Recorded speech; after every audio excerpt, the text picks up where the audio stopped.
episode 39 of the Long Haul podcast. It's been another week, and here we are once again. My name's Nine, and I'm joined, as always, by my co-host Kerry. How are you doing, my good sir?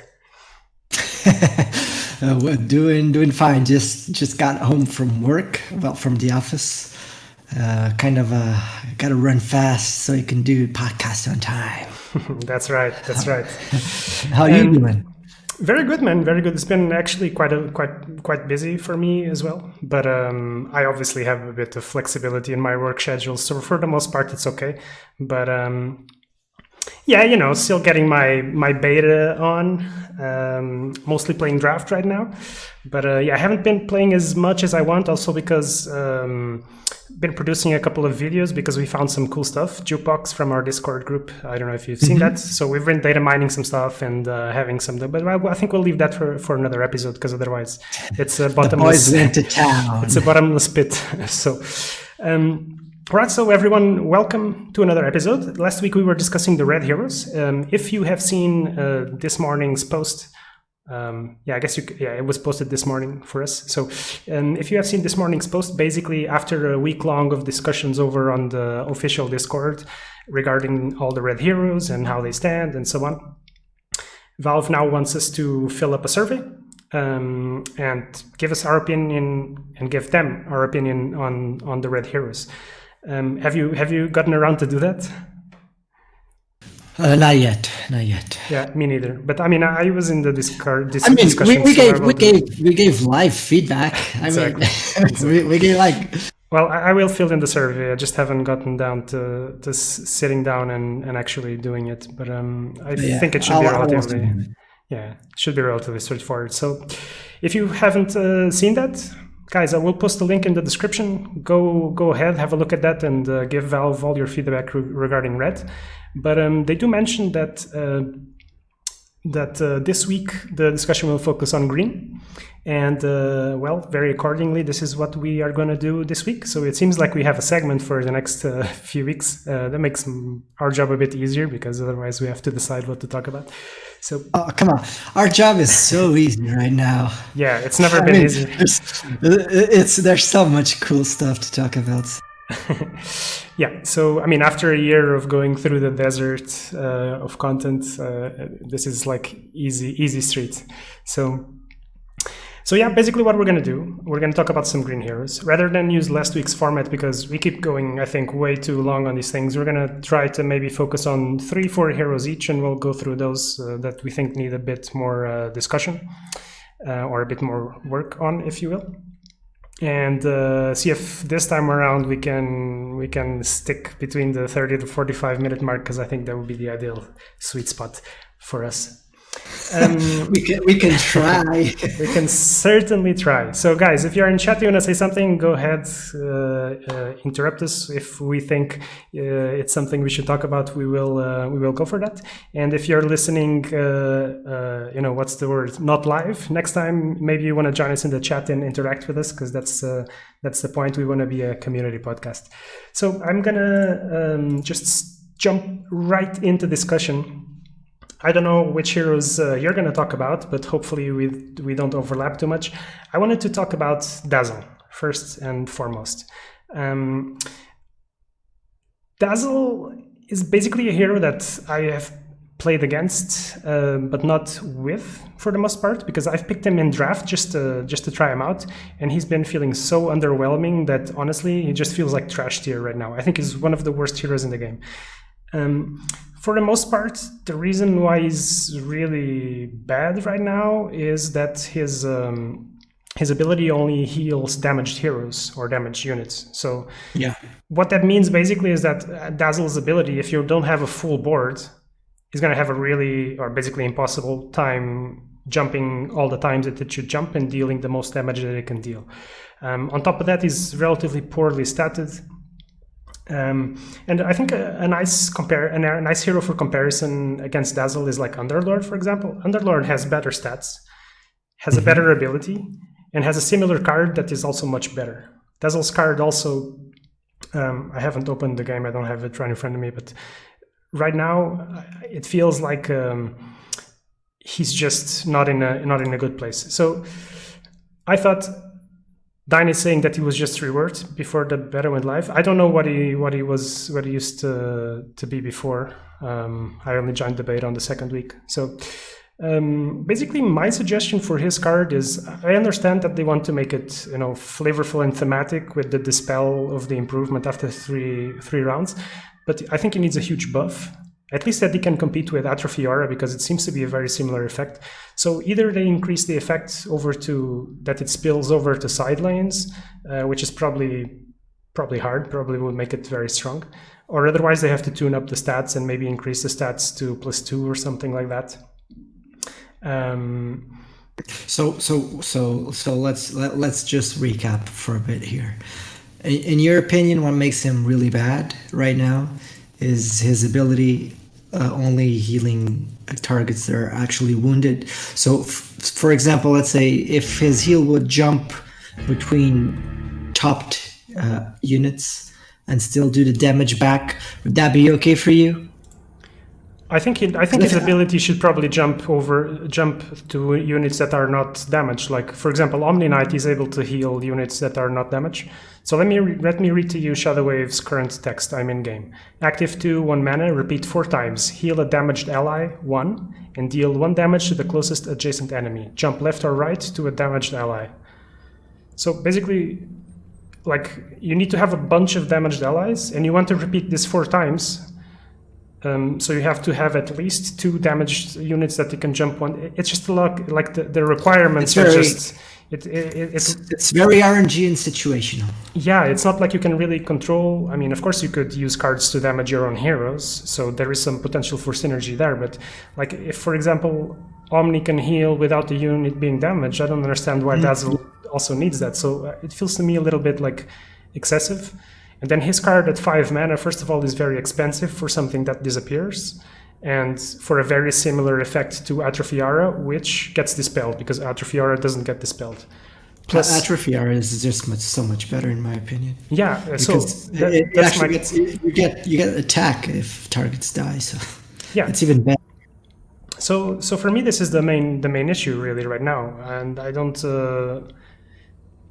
Yeah, I've already been on the Discord giving my opinion shortly, and yeah, it just seems to be like a very multifaceted problem where his own stats are poor, his card is poor, and right now enchantments are something that you kind of want to avoid because of the whole courier thingy, and also his ability feels subpar. So I think this guy needs buffs all around. But I mean, if you've heard me last week, also you know that I want everything to get buffed to Oblivion. So, yeah. To Oblivion. Yeah. The thing is, I think he looks like a card that was Omni does almost the same thing. It doesn't jump around because you do damage to adjacent enemies to the unit that you heal. But Dazzle kind of looks like he was made thinking on decks that have like injured creatures from the start. You know, the turtle that starts injured and then you heal her. Sure. So he kind of feels like he was made with that kind of deck archetype. At least that the way his ability works kind of reminds me that type of archetype. So unless they're gonna make more cards like the turtle that was put in the game when we got around the beta. You're talking about Terrapin something. The Terrapin, yeah, Terrapin something. It's a Terrapin turtle, whatever. Shutters Terrapin. There you go. Yeah. It's the turtle. Everyone knows it is a turtle because it's a turtle. So he kind of reminds me of that type of archetypes, and he might have been done thinking of later expansions or later cards that get added like this, and not just green. Other colors might have cards like this in their synergy. But as is, I agree with you that the card is kind of clunky, and cards that are too situational are always a problem for me. I really hate having like cards in my hand. Well, in this case, it's not in your hand; it's in game. But if they said they wanted heroes to feel really powerful and make a difference, and I kind of feel that Dazzle doesn't do that. Yeah, and I just struggle to find a situation where I think that it would be a really good turn to draw his card or to play his card. Like it just feels like, come on. And you wanted the signature cards to be exciting and so on, and have synergy with stuff. So yeah, the signature is also it feels a bit expensive for something that gets dispelled. Yeah, after 3 turns. And right now, if you're gonna spend 5 mana, like you should really be spending those 5 mana really well. Even sometimes spending 4 mana feels like, oh man, it's such a huge commitment because maybe you can't play items or you can't play unless it's the very late game. But yeah. Do you have any heroes that you want to talk about? Okay, so now you want to go. So we're gonna bounce back and forth. If you want, I can. I have a. No. You got a list. Okay, so I think I have an idea of which heroes you're going to talk about. I'm going to talk about. I'm going to talk a little bit about Rix, mostly because of how crappy he was on 1.0, and so the first time I saw him in 2.0, I actually said like, "Wow, he's like super good right now." I still think he's really good. I just don't feel like he's super good when I first look at him. I think the card is really strong right now. I really like what they did with it. It's from getting power and being able to silence for 2 mana instead of spending so much mana like he was in 1.0. I feel that Rix used to be the only... help me. What's the name? Come on. Rapid deploy. Rapid deploy. So he used to be the only rapid deploy, and now we have 3 cards that do that. I really like Rix. I think the bigger issue with Rix right now is, and we talked about this, decks that we get with more than one rapid deploy hero. That's been... it's not directly a problem with Rix, but more a problem with getting overwhelmed with, like, if you get a deck that has Rix, Anshu, and Rix Oathbound, oh god, prepare yourself. It's gonna be painful. But yeah, Rix is one of those heroes that I really liked what they did from bringing him from 1.0 to 2.0. He was always this meme card, and now I feel he's really solid. He's not overpowered. He's not underpowered. He's not like a meh hero. I kind of feel that he's like interesting to play because you got to figure out if you want to kill him, if you don't want to kill him, if you want to beat the tower, if you want to put him for to get that silence or something like that. So I think that Rix is one of the cards that they reworked that kind of spills success all over the place. So towards the end of the long haul, some people were starting to pick up on Rix for ramp decks as a splash, just because of the fact that what tended to happen in 1.0 was that you could deny a color. So if you had a 2-color ramp deck and you were playing, say, against red-black or something, it was often quite easy for a very good player to, quite easy maybe isn't the right word, but it was at times doable to completely deny a deck out of his second color. And so people started picking up on Rix as a way to circumvent that, right? To play around those deny colors, because you can kill Rix, he's going to come back, and then you can ramp again. So that was an interesting phenomenon. His new card is really good.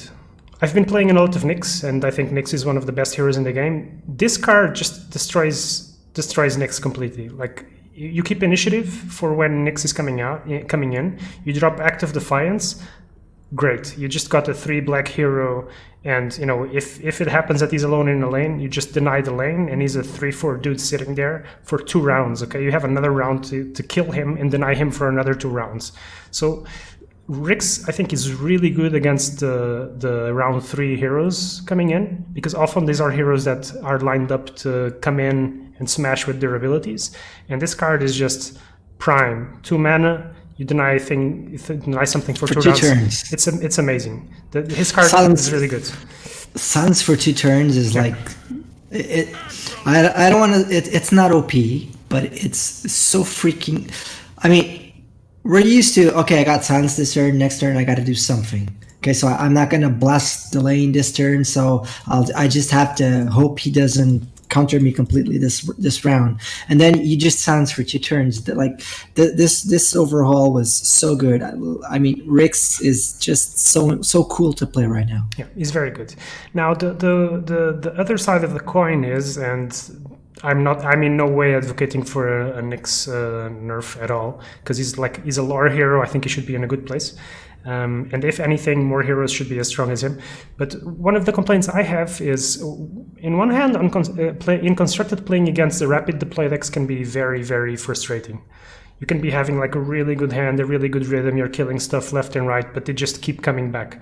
They already nerfed Rixo, so that was already huge. But I was gonna say I have concerns, but that's not correct. I'm really like curious to see what's gonna happen to the rapid deploy decks once people start playing competitive properly. Because also this guy has such synergies with cards like Ravenous Mass. Ravenous Mass, for example, is a card that is in a really good spot because it's super cheap, has really good synergy with rapid deploy, and the ability has quick cast, and I don't know, that thing gets out of control really fast. I was playing red-black and I had to add Slays to my deck because there were creeps like Ravenous Mass that at some point it's just like, well, you know, what do you do? Like, and it's just... You're talking about Constructor, right? Yeah, I haven't faced anyone. Yeah. I haven't faced anyone to play the Mass. Yeah, I have. So the other side of the coin is Draft. Like, in Draft... in Draft, Rix can be, I think, even more annoying than in Constructed, because at least the way that I've been playing Rix, most people are really just like blindly picking red or red-black, and so and one of the ways that Rix really shines is just drop it in front of a red hero. Every single turn, you give them gold, whatever. You just drop them in front of a big dude and chump block every single turn. And at some point, a few rounds down the line, he's gonna be a 10-3, and then he just smash. Yeah. The thing is, will that gold pay for the frustration that you're giving them? Well, the fact is that you might think that, but okay, the first time he dies is a 3-4. The second time you chump block, unless they bounce the hero, you're just gonna trade with most heroes, okay, except like Keith or whatever. So you're also getting gold. Like, it's not that the disadvantage is brutal unless your opponent like is also like trying to profit from gold, or I mean, of course it's a slight disadvantage, but I personally have not felt that a lot. And also what you can do is just check the opponent's deck and see like, oh my god, he's got a Helm of the Dominator, or he's got some busted item. Maybe I shouldn't do that. It's a choice that you have. So I think Rix is also like borderline frustrating to play against, but I like to pick him in Draft, like, and I don't think that other people are valuing as high as I am, so it might be also just a personal preference thing. And green is definitely not like, I wouldn't say green is the strongest color in Draft. So but it's not just Rix that's frustrating to play with. I mean, any rapid to play hero will be a bit frustrating. Yeah. I mean, I feel like that. You don't feel that just against Rix. If you get Anshu and like chump blocking, or if you get Rix the Oathbound, won't you just?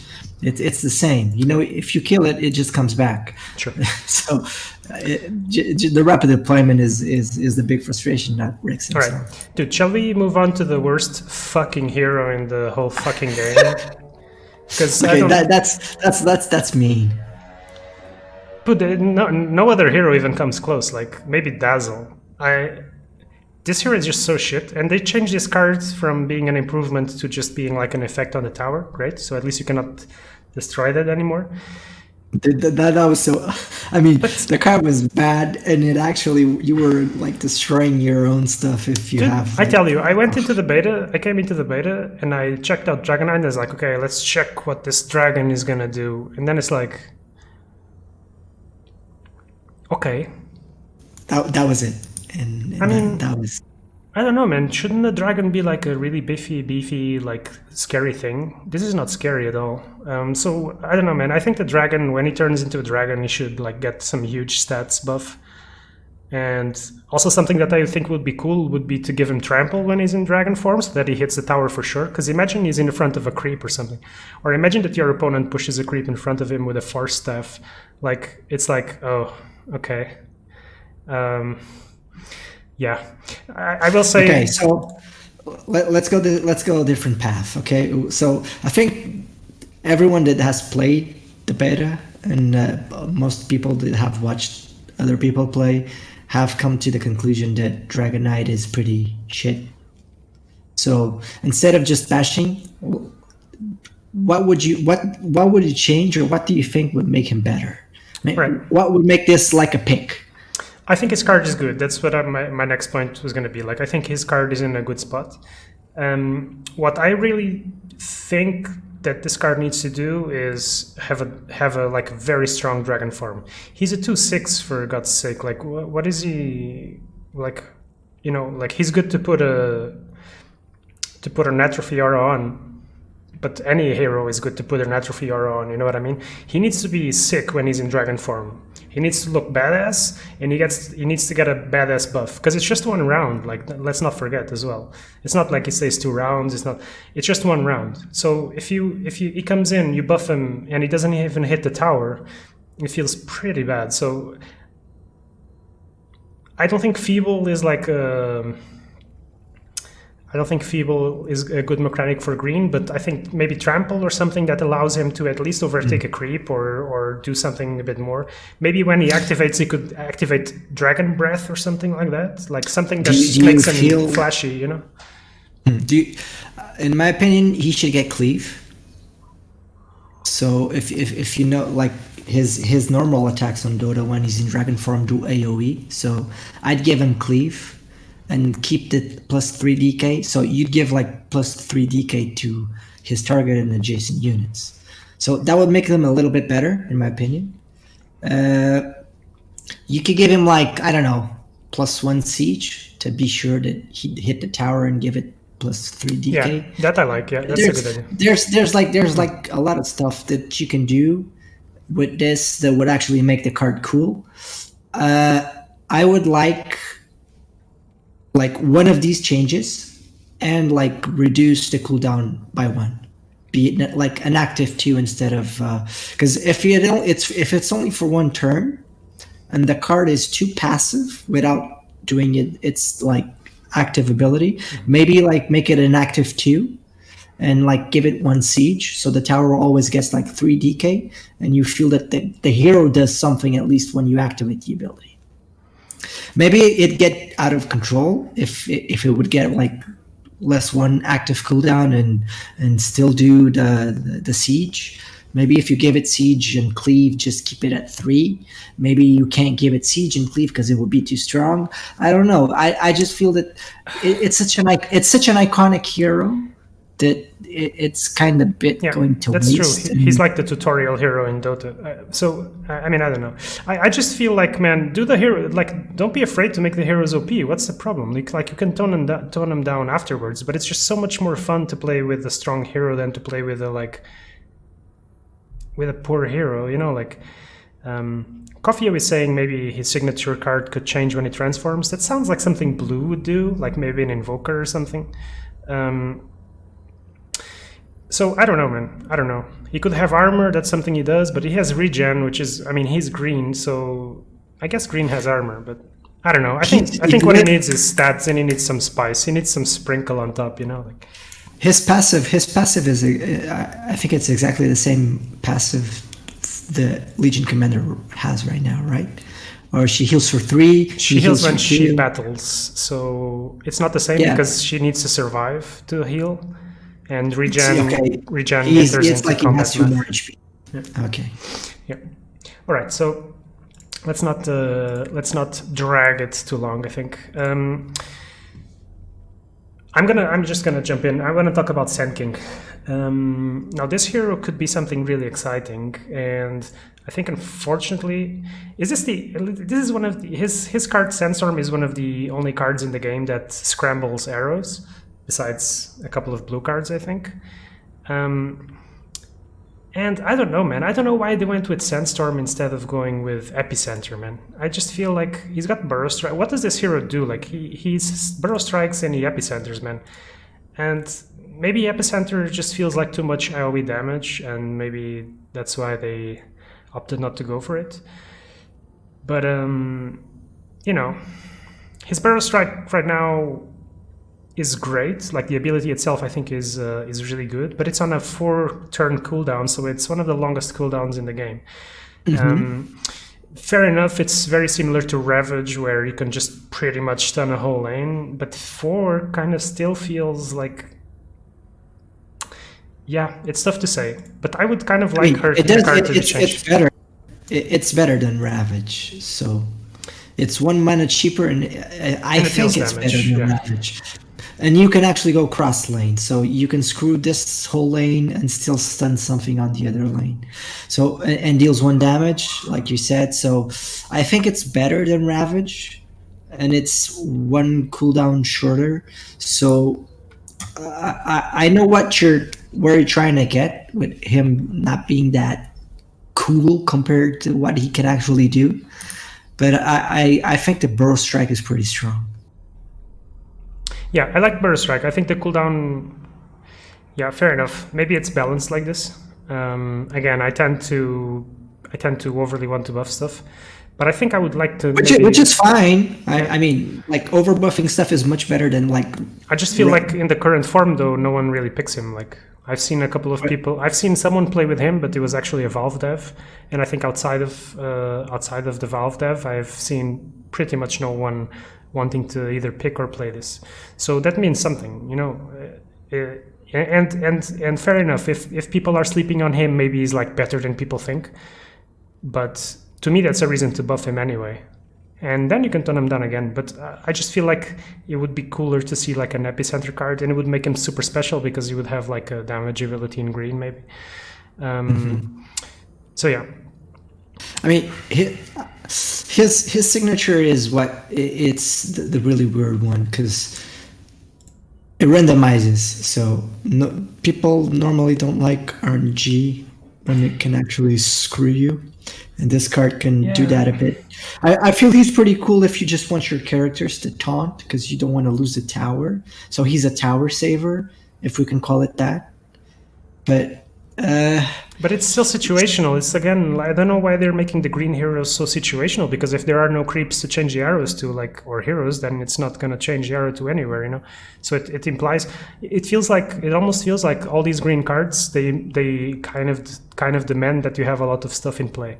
And sure, okay, that's what green does, but I feel like they're going overboard on it. Like, and like, for example, playing Treant, for example, to me, it always feels so underwhelming. You have the lane is full, but at some point it's not growing, and at some point you want to put a second hero in there, you have to kill a creep.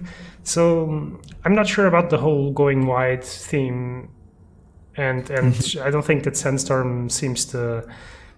It's certainly not drawing people's attention, I don't think. And I think that it should be trying to do that. I feel that his stats are okay. I feel his stats are fine. I think Burrow Strike, I like it. My problem with Sand King is just Sandstorm is something that I don't see myself using unless I really want to save a tower or something like that. If we still had arrows, I feel that Sandstorm can actually be interesting. But since we don't, I don't know.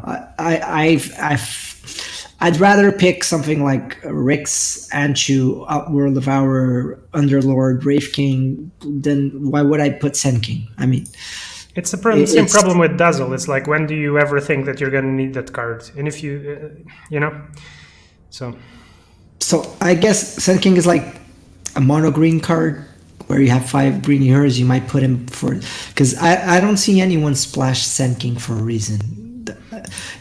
He might be a sleeper, and we might be completely blind to how good he is. I just feel that the card itself, the stats, the active ability are fine for me. I just feel like his signature is meh, and normally signature cards are. This might be stupid, and for other players, what I might say right now might be like an abomination. But I like to weight cards like the card itself is like 50% and the signature is the other 50%. I know that a lot of cards now got like active abilities, so that changes a bit compared to 1.0.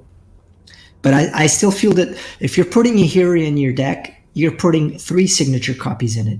So if the signature is trash or bad or something like situational, it's 3 cards you're putting in your deck that won't do jack shit. Definitely. And if you have 40 cards and 3 of them are like something you won't probably use, so that's how I tend to balance. And when later on we'll eventually talk about tier cards and stuff like that. And for me, having a hero, he might be really good, but if his signature is really bad, he's not going to be like A or S for me, because I really weight the hero 50% and the signature card another 50%, just because it's 3 cards of the same that you're putting in your deck, and that has a lot of impact for me.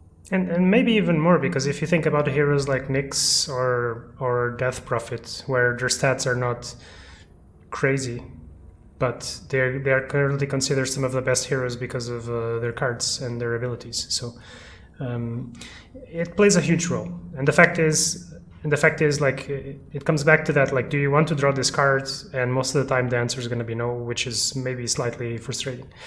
All right, do you want to pick up a hero? Yeah. So Wraith King. Dude, this guy got such a sick set. My boy. He's like, okay, Wraith King is like my go-to hero in green. He's like the card that if I normally do like a deck that isn't mono green, probably I'm going to put Wraith King in it. I know there's like probably better heroes. I just feel that Wraith King is like so good. Also, for those of you who don't know, if you put the Suicide Armlets, it has 0 active cooldown, so you can just do 8 damage in a lane, blow up the lane, Bracers, and give everyone. I mean, it's, oh my god, I love this hero. I love the card. It stuns. It gives DK. The card is so good. I mean, it's beautiful. It's just magical when you actually put the bracers on the card and just blow up 8 damage on 3 targets and give them plus 2d. It's insane. I mean, this card is so good. And if you put Vestures on him, come on. Well, good night. It's just even more crazy. And the thing that's happened to me, like, I've played against Wraith King a few times, and I always forget that when he dies, he gives -2 attack to the enemies. Yeah, I think I've lost a couple of games because I forgot about that. What do you think about his cards? The Rift Blast? Yeah. I really like it. I mean, you stun and give it like it's not 2 damage directly, but for example, if you use this on like a Bristleback, you won't activate, because you're not giving the 2 damage directly, so you don't activate the Quill, and you're still going to give him 2 damage, for example. And I'm using Bristleback as an example because it's the first example that comes to mind that will be better to give it DK instead of just doing direct damage. So I really like this card. I've won a lot of games because of this. I feel that Wraith Fire Blast is like really good. I know it's like 2 damage and a stun, but for 4 mana, I feel it's really good. I wouldn't change it. I don't think it needs a nerf or a buff, in my opinion. What it does is just it's really good. It's actually interesting the amount of stuns that they gave to green, because it's DK, it's Wraith Fire Blast, it's OD's card. So it's actually been given a lot of stuns. Yeah, I feel like for mana it's kind of expensive, but when it's good, it's great. And no, it's. I mean, if you think of it early game, yeah, it's going to be expensive. When you got like 12 mana in late game, if you stun something in the lane, give it to DK. I mean, how many stuns do you get for 4 mana or less than 4 mana? There's not that many. Yeah, and I think green has an identity of ramping mana, so it probably suffers from a bit less mana constraints than other decks. But it's like I say, like I think he's one of the best starting heroes for the offlane because obviously he's unkillable. He profits a lot from stats. He profits a lot from bracers. And when it gets to the late game, if you've got a couple of Wraith Fire Blasts, often you can deny a lane or deny a blink or something, and that might actually be relevant. I don't think he's in a bad place. I don't think that is like I don't feel strongly that is like super exciting, but I think he's interesting. I think he's like above average. I would say he's above average. Yeah. Yeah, he's not like top tier, but I feel that what he brings to a deck is it brings so much, like the stun, the give less to attack when he dies, the possibility if you just put gauntlets on it and just blow up a lane. If you put Vestures, he's like super annoying to mess with. So I feel that this is like, for me, I don't want to say perfect game mechanics, but the way that they thought about the hero and the way they put the hero together, for me, is just that's all I can say. I like it. Have you experienced people just bouncing him when he's out of Death Shield? Because I feel once players are really good at playing the game, which we obviously are not yet, this hero will probably rise in terms of tiers, if you want to say, if you will, or overall power, because once people realize how you can abuse bounce with bounty hunters, with Wraith Kings and so on, there are certain heroes that are going to be very, very annoying, and Wraith King I think is going to be one. We're not there yet. I don't think he's an annoying hero at all. He's actually one of the coolest heroes to buff with Mist, to do stuff with. Like he's got some cool interactions going on. But I'm very curious to see how some cards are going to develop, and I think Wraith King is one of them. I think he's going to be playable. Look, one thing that I like to do is normally when I run Wraith King, I tend to run Remusk Redeemer. So if he just gives him another Death Shield. That's to do people don't probably know the cards yet, so we should probably say. Yeah, if you could put it on screen, Remusk Redeemer. Yeah. So play effects give neighbors a Death Shield until death, obviously. Yeah. So on both sides they get a Death Shield. It costs 4 and is a 2/3 green creep. So this just makes, if he loses the Death Shield, he'll just regen again and do the less 2. So and you can actually be a dick and use cheating death with him. Like you can actually make cheating death work with Wraith King. Yeah, that's actually a card that's been buffed quite a bit and no one's using yet. Yeah. But I mean, what you can do with this card is insane. The amount of control that you can get in the lane with this is bonkers. I mean, for me, the two green heroes that control lanes right now is this and Underlord. I mean, both of them, Underlord because of the aura, and Wraith King because of how much resilient he is. But yeah, Wraith King for me is like my favorite green hero at the moment. Time to move on. So let's focus our attentions on our friend Chen. I want to talk about Chen because Chen again is in. It's kind of in an awkward spot where, again, a lot of times you really don't want this card, man. Okay, so Chen is a green hero, 3/7. Holy Persuasion is his active ability, same as in 1.0, where, the cooldown is lower, so it's a 3-round cooldown, 1 mana, steal an enemy creep. His card, Hand of God, costs 5, gives allied heroes, mind you, in all lanes, +4 temporary health. And it's obviously cross lane. So I've had mixed experience with Chen, where mostly in draft I haven't played Chen in constructed at all, where he's obviously situationally good. The fact that you can look at the deck list of course helps because you can have a good understanding of what you want to steal. His card though feels overcosted again. I think I keep running into this issue with green heroes where Hand of God used to be very expensive because it would give damage immunity to the whole lane. So it would protect creeps, would protect heroes in the lane. It was 7? It was How 7 mana. So yeah, it was 7. Yeah. So they reduced the price accordingly, but now it's only heroes.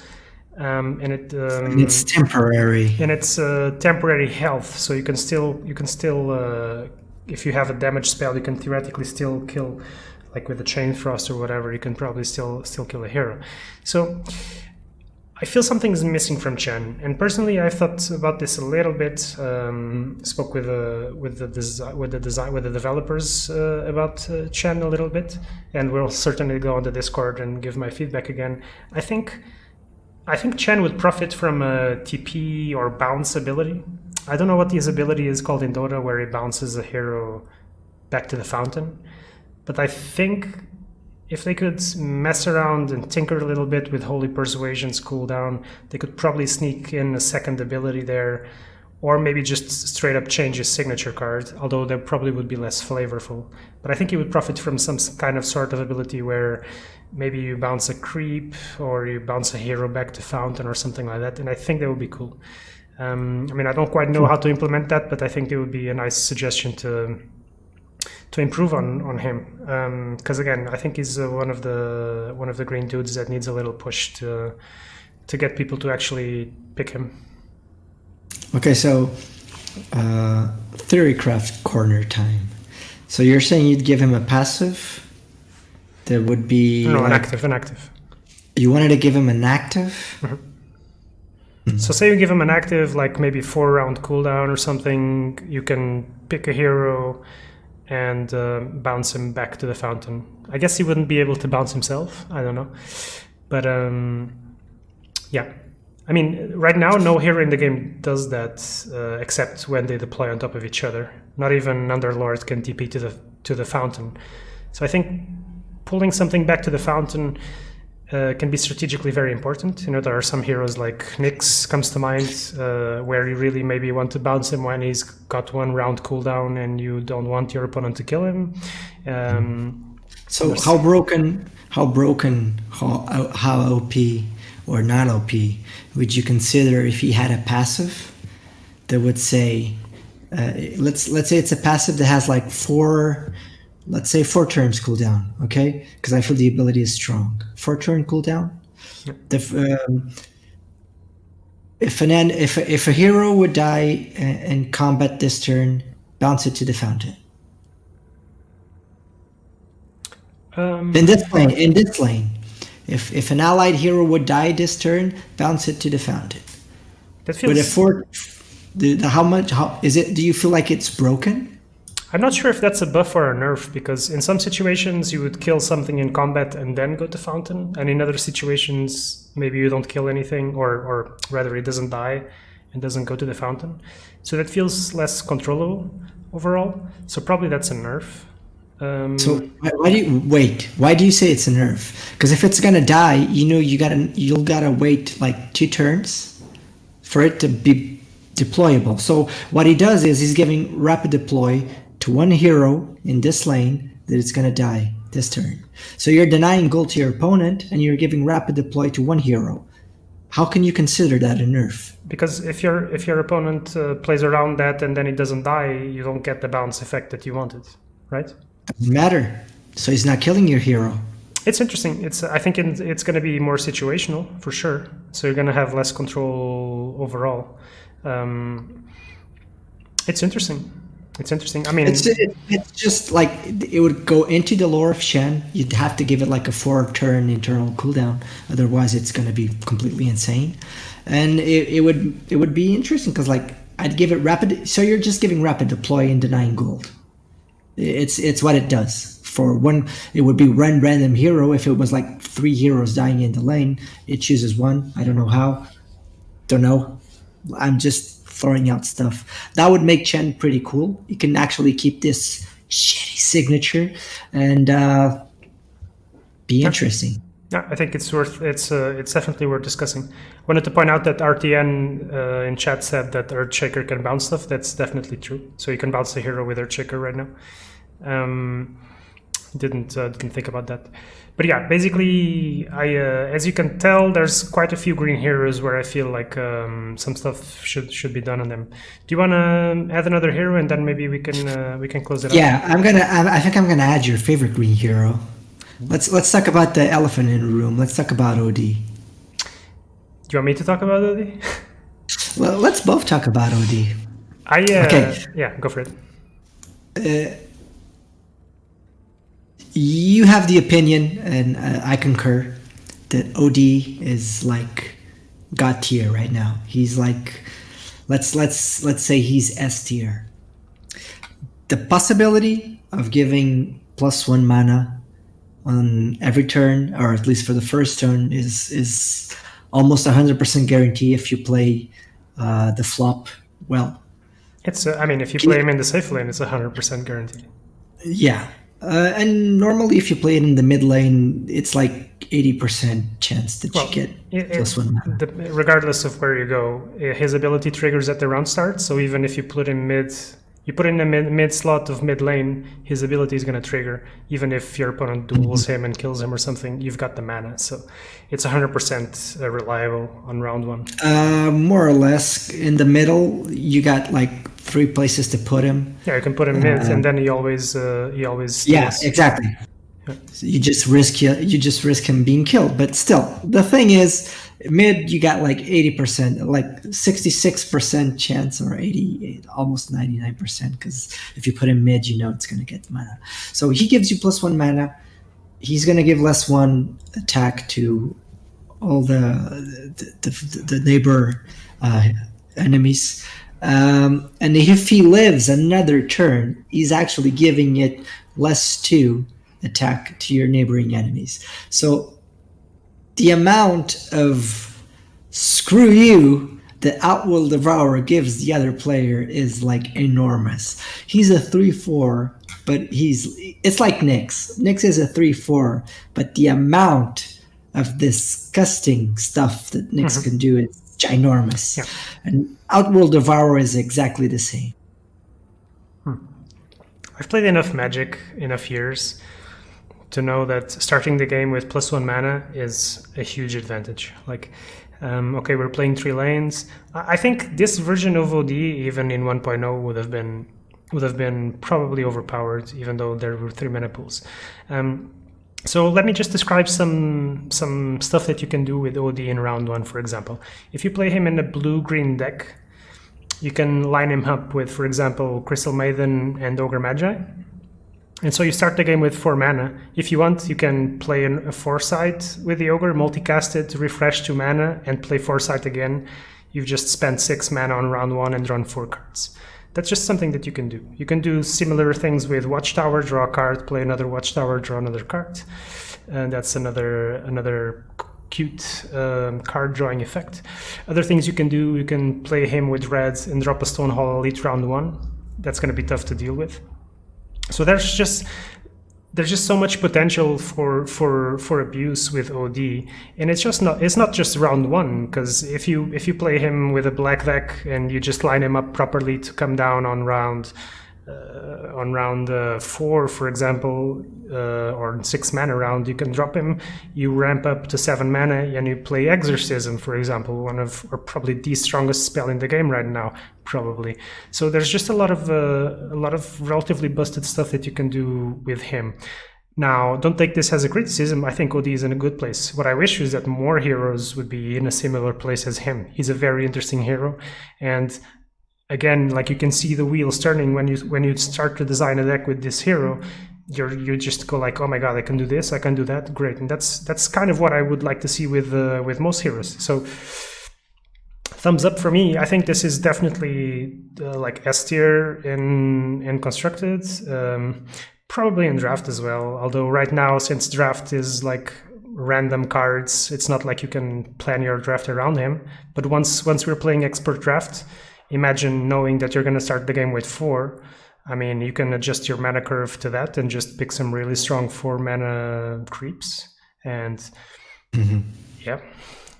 You know, the thing I notice when I play OD, most people tend to forget that Astral Imprison deals 1 damage to adjacent enemies on the next turn. And sometimes people forget about that and lose heroes on upkeep kills, which is interesting. Something that is a little bit confusing, or no, that's not fair. Something that's happened to me at the beginning was assuming that the damage was also dealt to the imprisoned unit. And if I'm not wrong, again, the Dota argument, but I think in Dota it deals also damage to the imprisoned unit. So I don't know why they decided not to give damage to the unit that is imprisoned as well. But it's not like he needs a buff. So yeah, I just think it would make more sense. It would be like a small quality of life change. Okay, so let me just... Do you feel OD is green? My first reaction was no. The first time I saw OD, I thought, what the hell are they doing? It still feels like a very blue-greenish hero, and this is something that I feel with a lot of heroes. Dazzle, for example, is a hero that I think could easily be like green-black. OD for me feels very green-bluish, and I think most of his synergies are going to be with blue, but that's still to be decided. I think he fits green mostly because of the ramp ability. And as we've seen with other cards like Atrophy Aura, the stealing attack is now a very green ability as well. So now that I've played with him, he feels very green. The other thing to say is also the first time I saw him, I thought, what? They're giving him a stun in green, but as we've just seen, green is really now a lot about stunning, a lot about debuffing, a lot about stealing abilities and healing and stealing and ramping mana. So right now he's the flagship hero for green, I think. Even though my initial reaction was not really the very good, I think OD and Omni Knight right now represent, and probably Underlords represent what green is all about. Yeah. I mean, because the thing is, I also think that, well, his abilities, right? His abilities fit green, but they inserted a lot of heroes in the game, and they could have made another hero do the same that he does. I mean, Dota has like 100 and something heroes, right? Isn't it like 100 heroes in Dota? It's for sure over 100, but I don't know how many. So I'm pretty sure that there's probably a hero in there that can actually do something similar to what OD is doing right now. I just feel that I like where OD is right now. I think he's like OP. For me, this is like when there's like 4 or 5 heroes that I would consider overpowered right now. OD is one of them. I just feel that they changed him to green because they wanted these abilities to be an OD, and it fits the green pie, but the color pie. But we've seen that they changed the color pie around with giving other color stuff that was not in there, like blue having armor and stuff like that. So I feel that maybe they could have used another hero to do this, or maybe kept him blue, and like, if they messed with the color pie in other colors, why not just keep him blue and be like that? Because you could just make a green-blue deck if you wanted to rump anyways. So OD for me always felt like an intelligence hero, and now you're making him green as an intelligence hero. It's just weird. There's a reason that his ultimate is not on the card, because I think if his ultimate is like pretty much the bluest thing ever. But I would not be surprised also that maybe in future expansions they just add blue OD. It doesn't really matter. Like, I mean, of course it would be weird to play a deck with 2 ODs in 2 colors, but we've already have that with Rix and Rix Oathbound, so you can be playing 2 Rix with different colors between codes. So I don't know. I mean, it can be a bit confusing with the colors not matching strength, agility, intelligence, etc. But we need to focus on artifact, and when the argument of Dota fits the game design for artifact, great. Like that's I'm all for it. 2 different games. But if it doesn't, screw it. Like, anyway, I think we're just closing on an hour, and so to keep it watchable for most people and not go overboard, we are gonna call it a day. I don't know if you have any final remarks, something that you want to say? No, I think we've covered the best, the worst, the cool, the interesting. I think there's more cool stuff in green. There's other heroes in there. Like most of you will notice that Omni Knight is pretty nice to play right now too, and Underlord is pretty cool. There's other heroes that are not that fun to play, but I think we've covered the top and the low bottom end. Definitely.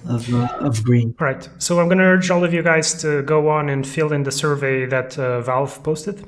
Join their Discord, guys. Give feedback. This week we're going to be giving feedback on green, so join the discussion there. If you really like to discuss, join our Discord. We'll add the link into the description as well. Follow and subscribe us on YouTube, guys. And if you don't have a beta key, we're crossing our fingers for you. Hopefully you're going to be in soon. There's apparently going to be a big wave coming. So get your wetsuits and your surfboards ready and get ready to surf the wave. So yeah, thank you all for joining us and watching. And all right, so keep long hauling, guys, and we'll see you around. See you guys next week.